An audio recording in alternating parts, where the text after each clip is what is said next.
Creative Director at Cointelegraph Media Outlet and Chief Executive Officer at Cointelegraph Communications. So I want to say thank you for the organizers of the conference, because I believe when you create something with love, it should be big and beautiful. So just take a look how big this venue is and how beautiful people around are. So play to earn games, right? So around 3 billion people around the world play game every day. Like every day is a huge sector, and play to earn games, they broke through the mainstream consequences in 2021, and people who were unfamiliar with crypto, they are just felt themselves a bit confused, but the market already exploded. And I guess it will be the huge trend through this 2022. So I'm glad to present our speakers. They are the best in the industry, and we wanted to know the main question, like what next? So Sam Kim, applause please to the speaker. Metalcore. Carina Kom, MixMob. Cholo Maputol, Play Forward DAO.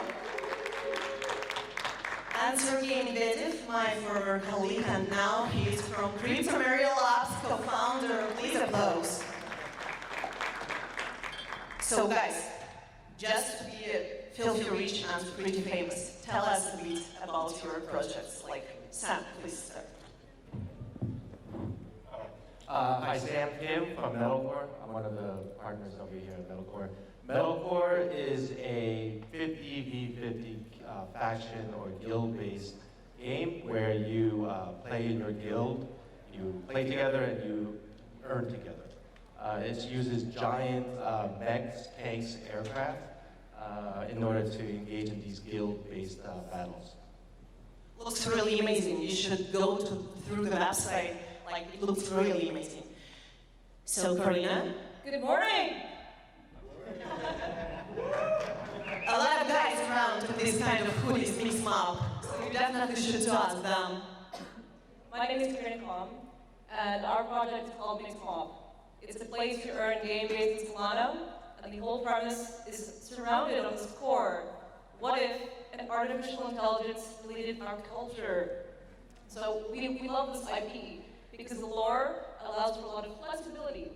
We're bringing in remix culture, we're bringing in artists to come and make up this beautiful game.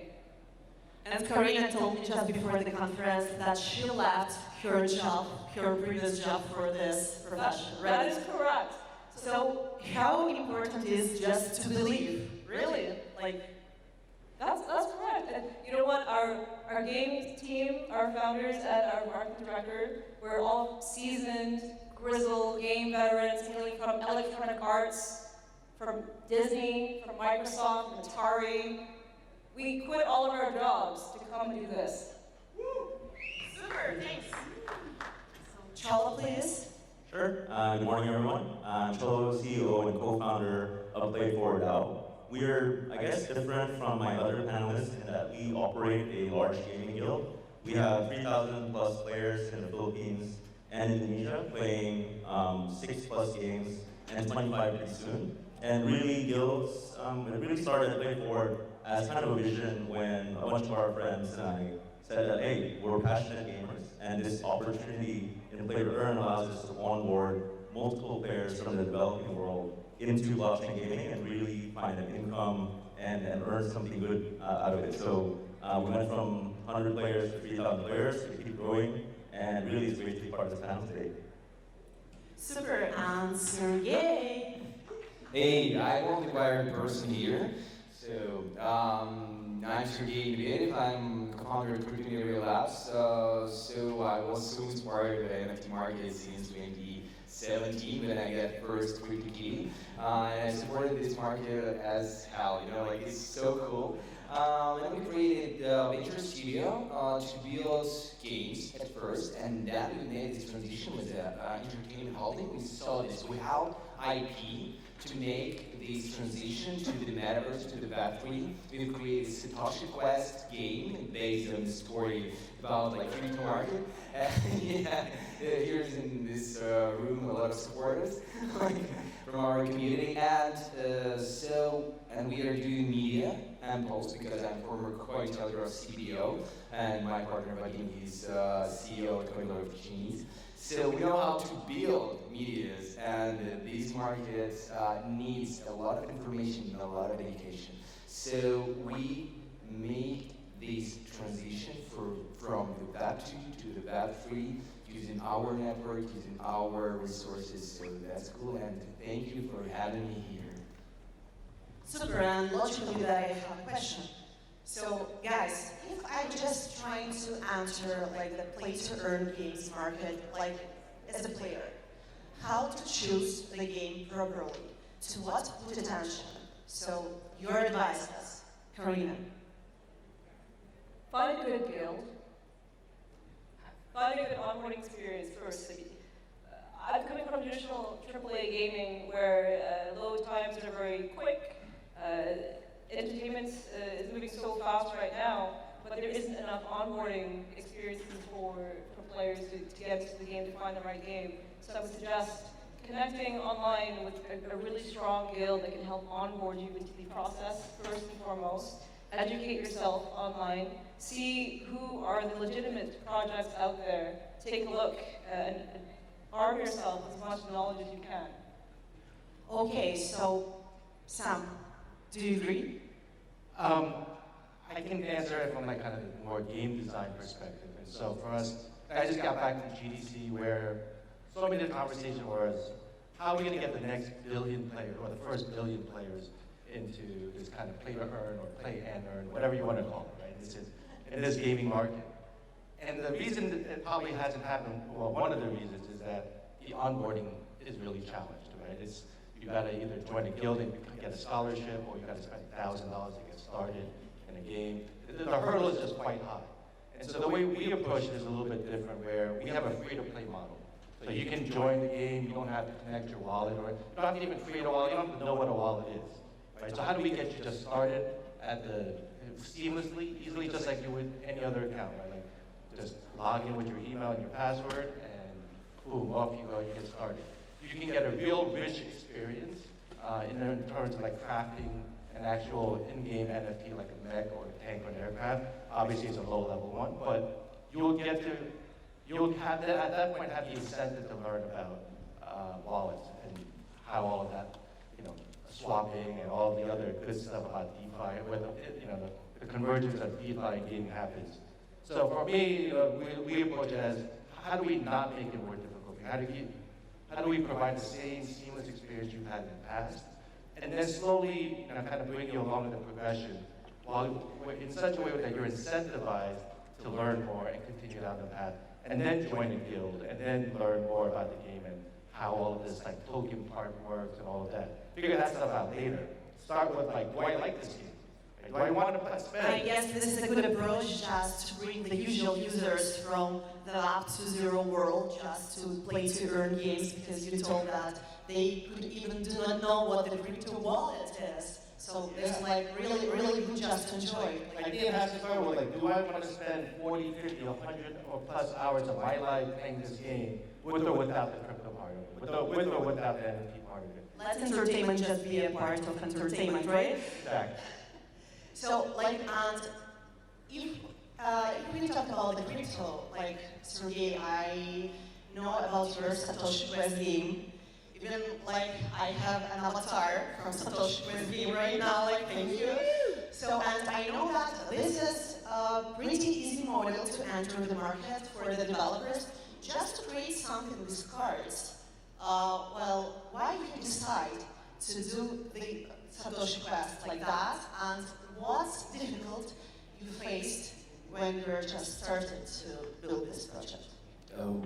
Thank you. Like a lot of difficulties, because we're not from gaming market and we understand, okay, I really like it, but we want to make something not so complicated, but with huge value inside. So, and that's why we need to gather community, we need to create community, and in like 2 months we created like almost 40K community in Discord around this story, and it's easy to start. And then we talk to the community like a lot, we aligned, and the next step will be like a huge game. It will be like a mobile game we're now developing with board game. So interesting game with nice team, with nice design, and it's important, like interesting game that I like personally. So and then yes, it's a good start. You create your community right now, even if you're not from this industry, because in this classical gaming market. It's hard to attract audience, so it's pricey. So, but here you can grow community around your project, and community will help you grow next. So it will be a good start. So we started. We make promises. We make some mechanics, and we started from the collectibles. So then these collectibles you can use in your game, and it's pretty understandable how to implement this in our story. So it's a good start in general. And yeah, it's supported by community and made for community and with community. And that's the main and so fascinating thing that the Web3 is all about community. You need to listen, you need to talk with them, you need to understand their needs, and it will be easy go-to-market strategy because you understand the needs of your community. That's nice.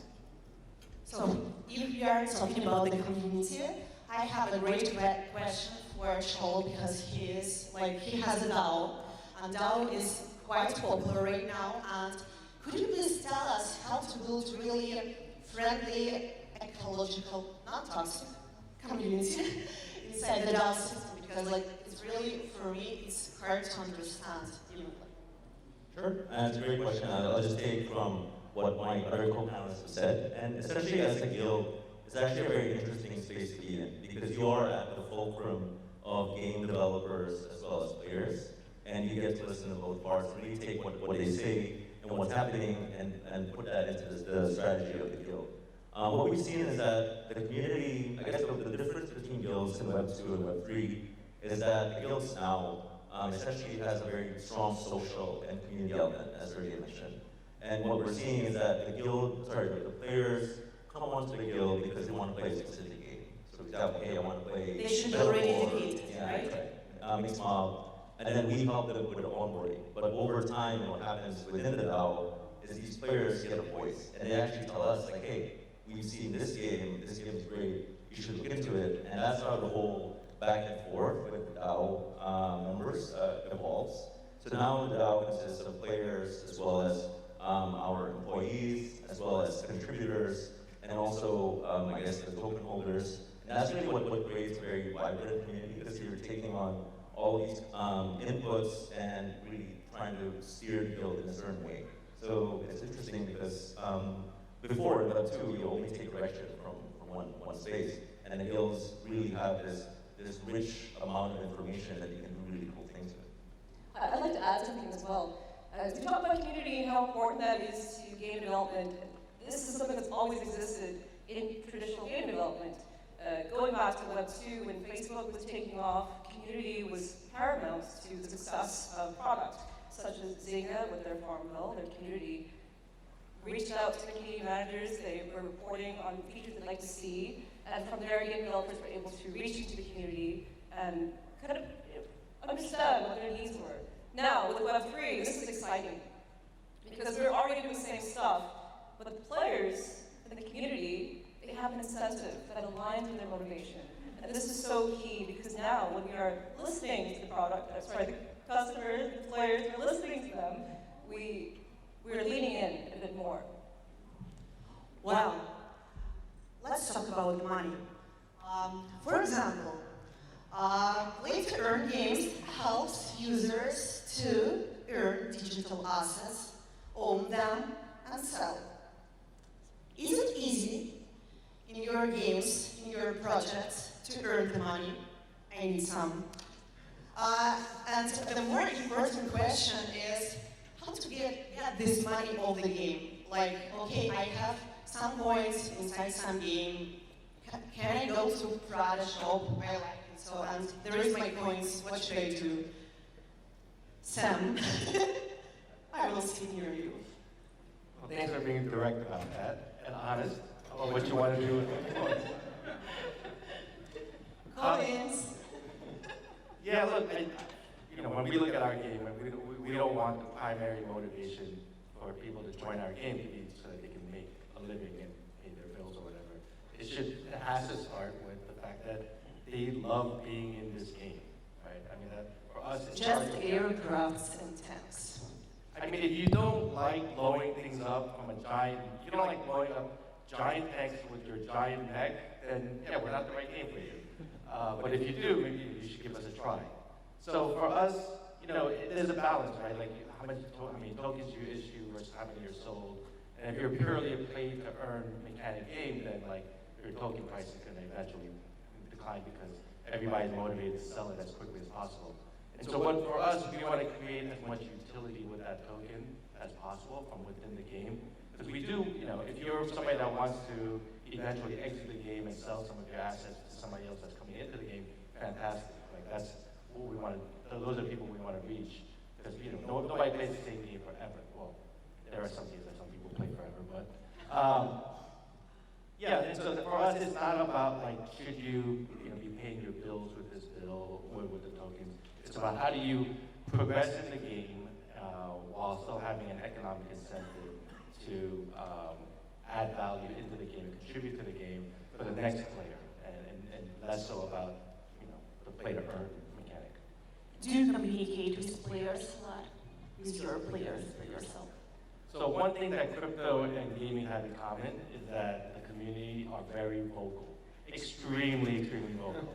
And so yes, I mean we do believe in the DAO model, and so eventually when we do a token listing, we'll formulate the DAO and listen and work with the DAO, which is basically effectively your community. But still back to Prada, I need girl's opinion. So, what about the coins? Who doesn't need more money? Right. So we want to focus on making a good game first, because that will drive the P2E experience. So it has to be fun, and that's at the core of what all game companies entering the space should know. If it's not fun, then it doesn't matter what your value of your token will be. It'll tank, to your point, Sam. It'll tank at some point. We're going to do things a little bit differently. We're going to set the barrier to entry quite low, and just like in life, and just like in regular video game development, you get experience points, you level up. This is progression. This is natural evolution in gaming. And the reason why we set the bar low to entry is so that it's easy for the player to come in. Touching on what Sam said about free-to-play and premium games, you set the bar to enter very low. You get the players to evolve, to progress. And as they start to do that, they will understand more about the P2E experience. And from there, the value will become a lot more obvious to them. Now, this ties in really nicely into community. Bar is set very low. I play to earn, I progress. Now I'm over here. I want to onboard someone else to come in. I might rent out my cards, or my duck, or my avatar to another player, and they will have the exact same experience as me. They understand the value now too. So when we come, this all ties back to how does that add value to the coin? Well, again, starting low barrier to entry, it's easy to get in, it's easy for you to understand, the game is fun, I progress naturally, I'm adding value, I'm literally playing to earn. That is the whole concept of what we're doing. It should be progression, it should be a little bit of a grind. I've been speaking to all the World of Warcraft players out there too, who have spent hours, countless hours, getting their player from level 0 to level 70. Imagine if you start at level 0, so easy to get in, limited skill sets. Now I'm level 70 after 100 hours, and my character, avatar in game is worth 10x, because I've invested that time playing to earn. And it makes more sense now for my coin. Woo! Yeah. Yes! Woo! It's not my last name.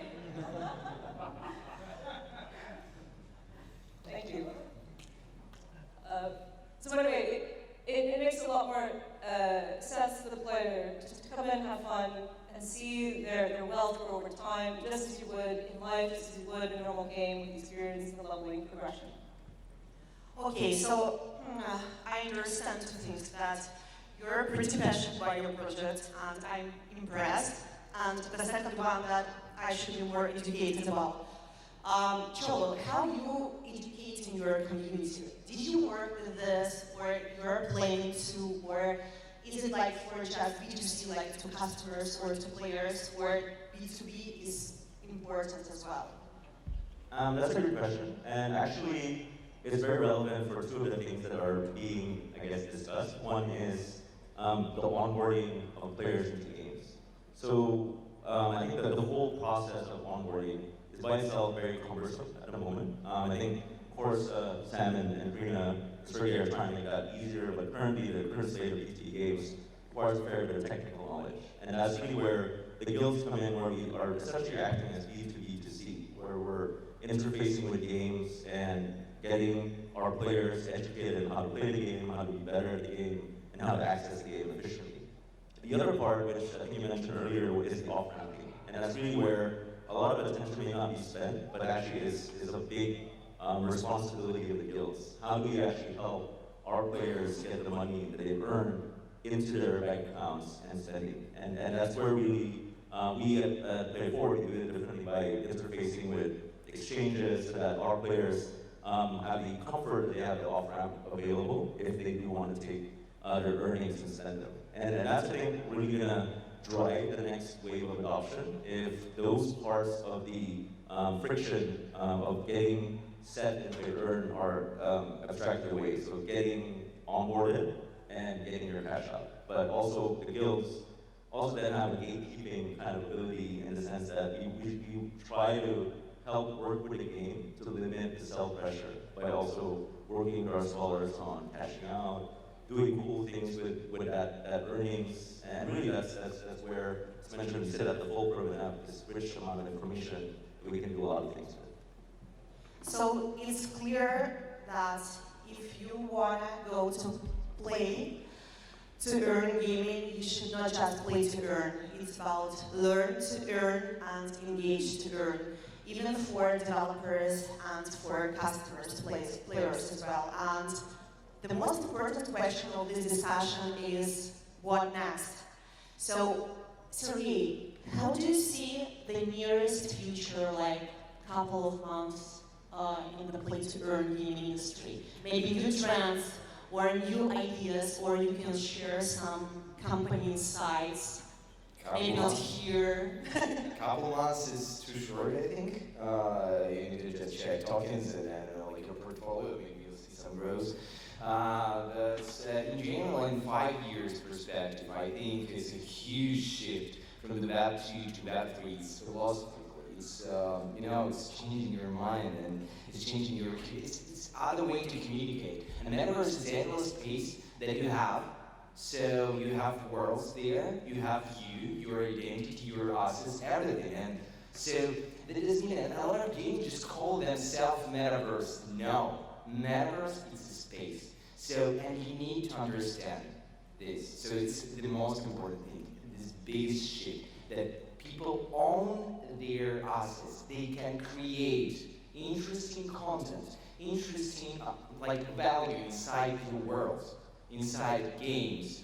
And other people should consume these, or they can consume these, and it's a choice. So some people working to create this entertainment content, and some people just consume it. It's fair, and this the main thing in play to earn.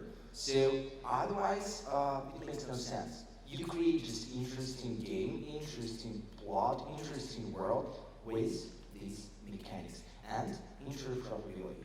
You need to own your assets, and you need to. You have to, as a game developer, for example, have project co-founder. You need to make a lot of business development and deal with skills with other projects to have this interoperability and really easy to withdraw your assets and use it in another game. So, and that's the cool point. So just check this out, understand this, and build this project kind of like that. And I think that's the most important thing. And we'll see a lot of new businesses. We'll see a lot of new different business models. But now you should be focused on that. I think it's my opinion. Cholo? The next near term, what I'm most excited about. So if we think about play to earn and the whole scholarship model in the developing world, we're really coming up to just the first year of that happening. And what we're really excited about is, as Sergey mentioned, everything that players do is on blockchain, which means you're now going to see really players having careers in play to earn, where everyone can verify their data. They can verify that, hey, you were really good at game A, you were really good at game B. How does that interact with your potential game C? And as guilds become more focused on skilled players, and as games, there are more and more games come onto the stream and they want to engage more and more players, there's this vast amount of data verified on chain that you can say that, hey, this guy's a good mobile player, this guy's a good FPS player, that you never had that much data in Web2 gaming. And I think that's going to be what's really exciting for guilds, because we're the kind of the human resources of gaming of the future. Carina? Great. Speaking of interoperability and collaboration, if anyone here is an artist or thinking about entering the gaming industry, I would encourage everyone to please check out MixMob. Chris at MixMob, sitting right over there, over here, will take all of your questions and answers. We'd love to work with you. Now, I'll speak about my experiences, what we've seen before, and what that will look like in the next 3 to 5 years. I agree with Sergey. In 3 to 5 years, the gaming industry is going to be very, very hot. I'm looking for high-fidelity games, just as you would see in AAA. I previously have worked on Halo Infinite and Battlefield 2042, so I want to see the same cinematics, the same animation, the same lighting, the same hair, stranding effects, visual effects, everything to come to this crypto blockchain. I would love to see this. Now, thinking about today where we are, what we'll see. We're going to see farming games, we're going to see cookie clicker games, we're going to see gifting, asynchronous multiplayer. We're going to see a lot of things heading towards mobile development. A lot of us who are game developers should be thinking on this level too. We need to start with PC first, but eventually head over to mobile. That's where 66% of the population owns a mobile device, so it's a no-brainer for us. We must break that and get into there. Next, we'll see aggregation of data. We're going to see new KPIs being developed, unlike anything we've seen before. This is so key for us because game developers must unlearn many of the things and techniques that we know in Web2 and traditional game development to enter this market. So we're going to see our examples. Predictions, yes? I have more. Please come see me. We only have 5 minutes left, but I'd love to chat with anyone who's interested in gaming. Again, speak to Chris or Simon at MixMob. We'd love to have a conversation. Sure, I guess I will remember each one of your team members. So, Sam, what's next? So if I look at today, we're at the stage where people raise $2 million and say, in 3 months, I'm going to release a AAA game. And it gets like retweeted 1,000, 10,000 times, whatever. It's just silly. And I think that's unfortunately the stage we're at. But good games take time to develop. It's not one of those things where you can just throw bodies at it and accelerate the development path. Good games take time. They have to kind of like, just simmer and cook and slowly stew over time. No matter how many people you put on the team. And so I think we're just kind of at the month 6 to 9. We've been developing for about 9 months. We've still got some time to go. And we'll start to see the first batches of good, I would say, indie-style games, indie games. Still not AAA. None of us are putting $100 million plus to work and spending 4 years to develop a game on blockchain just yet. But we're going to move in that direction over time. We're going to see better and better games that have enough time to really mature and before they're released. And so, just think of us as being at month 6, month 9 in this kind of 2-year progression to getting a good, high-quality game out there. I think we're ultimately going to unlock far more than just like good quality games. If you look at, for example, one of the things I spend a lot of time is looking at data. What data are we going to unlock from the games that combine that with the NFT marketplace type data, and how do guilds and other basically stakeholders in the game take advantage of that in order to anticipate the market, et cetera. So there's a lot to be done with data. And so I don't know where it's going to go after the next 2 years. Beyond that, it's just like, I think we're going to have an explosion of ideas and creativity. But I know that like in the next, let's say, 6 months to 2 years, we're going to start seeing much, much higher quality games. Well, just in time, our discussion, unfortunately, is going to the end. So I want you to get a lot of applause to the speakers. Now you know everything about the market is. And it was a pleasure and a great honor to moderate this panel. Thank you, guys. Thank you.